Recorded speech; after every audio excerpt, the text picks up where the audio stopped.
Hello students, class 12. Today's topic is dissolution of partnership firm.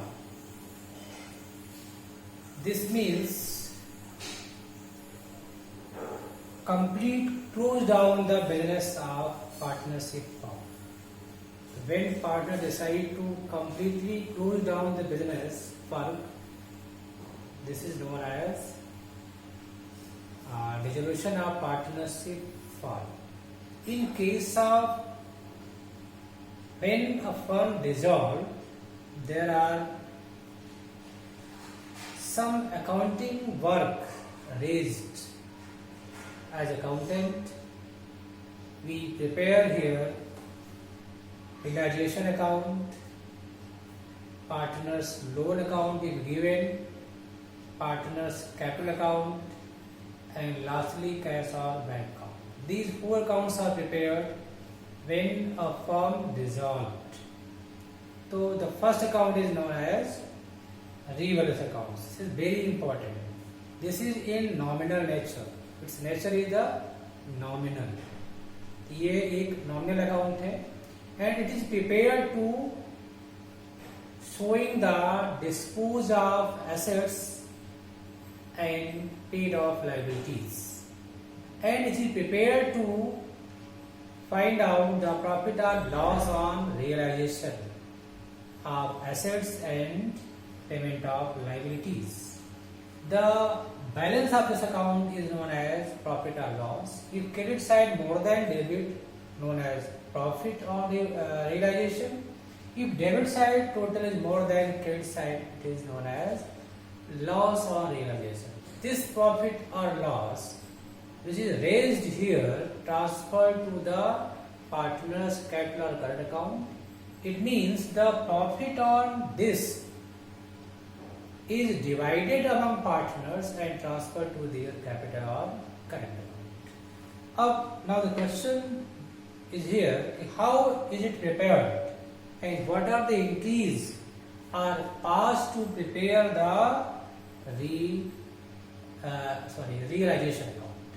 तो first thing, तो पहली entry हम pass करेंगे that is to close the asset account. सबसे पहले हम एसेट अकाउंट क्लोज करेंगे. देखिए ये चीज क्लियर कर लीजिए, जब भी फर्म का बिजनेस बंद होगा, जब भी फर्म डिसॉल्व होगी, तो उसमें फर्म की एसेट सेल कर दी जाएगी और उनकी लायबिलिटीज का पेमेंट होगा. तो एसेट से पैसा रियलाइज होगा और उस पैसे को हम एक ऑर्डर में पे करेंगे. और ऑर्डर ये है कि सबसे पहले हम लायबिलिटीज, कौन सी लायबिलिटीज, आउटसाइड लायबिलिटीज, वो हम पे करेंगे. जैसे लोन देना है, क्रेडिटर्स को पे करना है, बिल्स पेबल को पे करना है, तो ये पहले हम पे करेंगे. उसके बाद पार्टनर का लोन है तो वो पे होगा. उसके बाद पार्टनर की कैपिटल रिटर्न होगी, उसको वापस की जाएगी. उसके बाद भी अगर पैसा बचता है तो वो पार्टनर में उनके प्रॉफिट से रेशियो में डिवाइड कर दिया जाएगा. तो ये इसका ऑर्डर है. तो जब भी फर्म बंद होगी तो उसके सारे अकाउंट्स क्लोज होंगे. तो क्लोजिंग का जब प्रोसीजर स्टार्ट होगा तो पहला पॉइंट होगा, सबसे पहले हम एसेट्स अकाउंट को क्लोज करेंगे. और अकाउंट जिसको हम क्लोज करेंगे तो आपको पता है जब भी हम किसी अकाउंट को क्लोज करते हैं तो उसको हम कहीं कहीं ट्रांसफर करते हैं. तो यहाँ जो भी एसेट लायबिलिटी क्लोज होगी उसको हम ट्रांसफर करने के लिए ही बनाते हैं क्या, रिवैल्यूएशन अकाउंट. हमने पहले कहा it is prepared to dispose of assets and payment of liabilities. तो पेड ऑफ लायबिलिटी को पे करने के लिए या उसको खत्म करने के लिए, और अकाउंट्स जो एसेट्स के उनको बंद करने के लिए ही बनाते हैं इसको. तो सबसे पहले हम एसेट को क्लोज करेंगे और उसमें एसेट को यहाँ ट्रांसफर करेंगे. तो एंट्री क्या होगी, देखिए एंट्री बनेगी रियलाइजेशन अकाउंट डेबिट, सॉरी यहाँ लिखा हुआ रिवैल्यूएशन,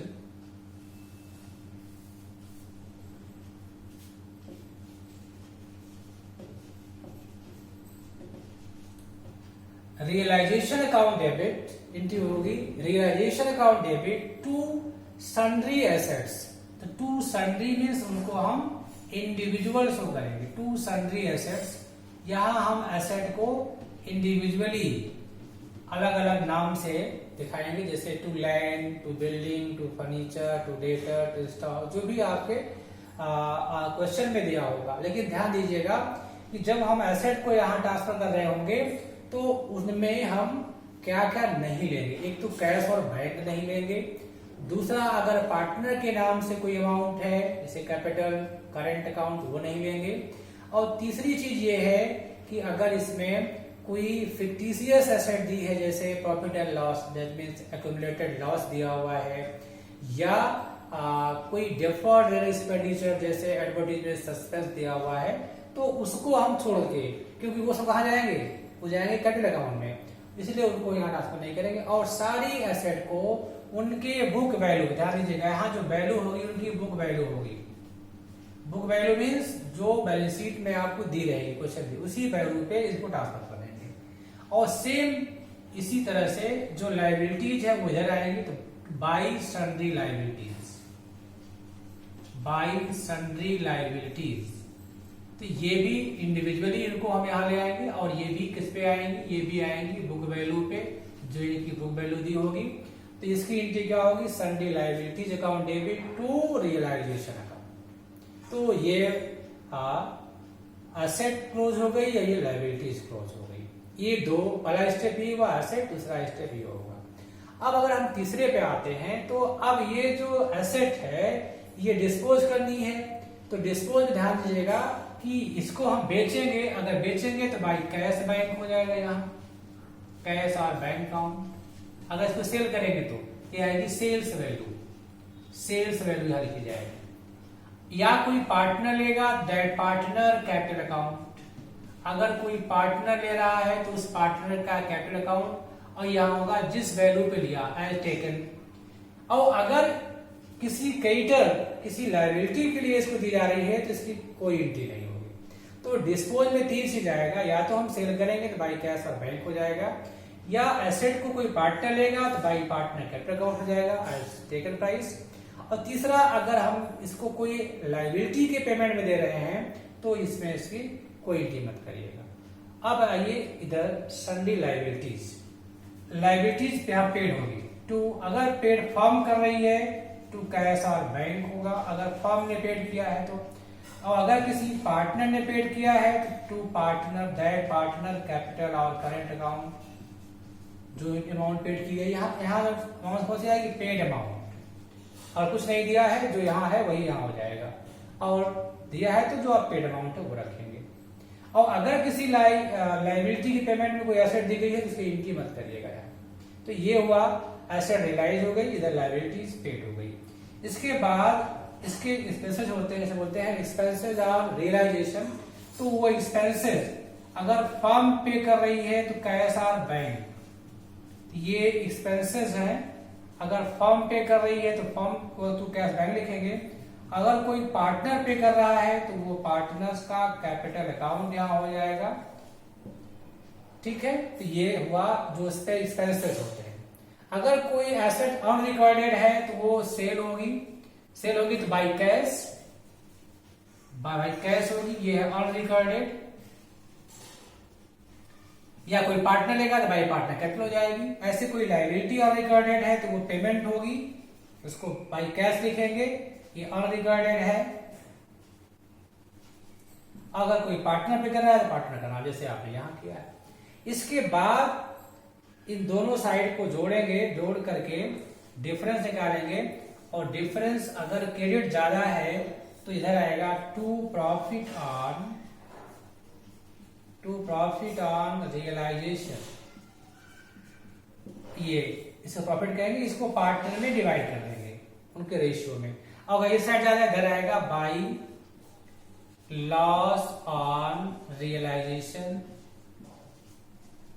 ये भी जो भी आएगा इसको पार्टनर में डिवाइड कर देंगे। इसके बाद ये अमाउंट बराबर हो जाएगी।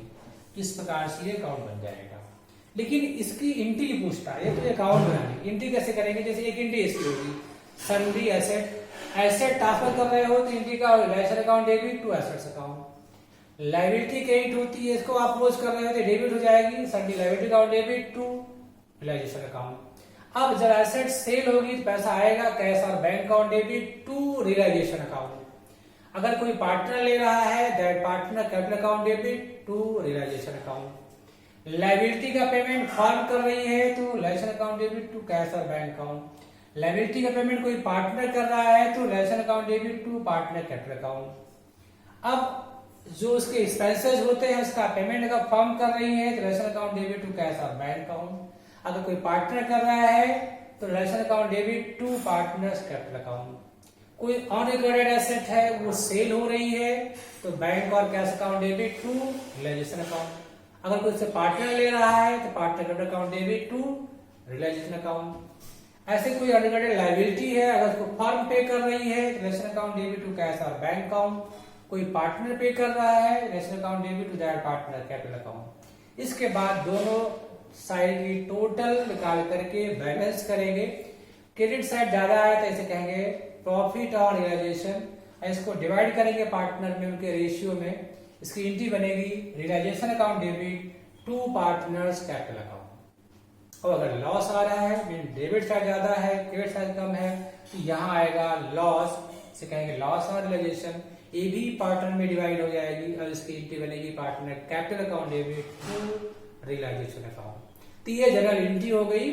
और कैसे ये प्रिपेयर हो, दोनों चीज पूछता है क्वेश्चन में, जनरल एंट्री भी पूछता है और अकाउंट भी पूछता है। ये क्वेश्चन अकेले भी आता है 6 मार्क्स में और 4 मार्क्स में, जिसमें कभी एंट्री कभी इस अकाउंट को पूछा जाता है। तो इसको फोकस करिए, सबसे इंपॉर्टेंट पार्ट है ये, इस चैप्टर का सबसे इंपॉर्टेंट पार्ट है ये आना ही है, इसको क्वेश्चन में रहना ही है।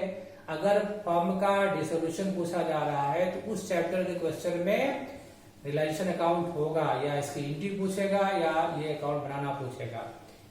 तो प्लीज इसको जो है रिवाइज करिए, लर्न करिए अपने बुक में देख करके, और यहाँ से अगर कोई प्रॉब्लम होती है तो उसको हम नेक्स्ट वीडियो डिस्कस करेंगे। लेकिन पहले आप इसको सीखिए और प्रैक्टिस में लाइए।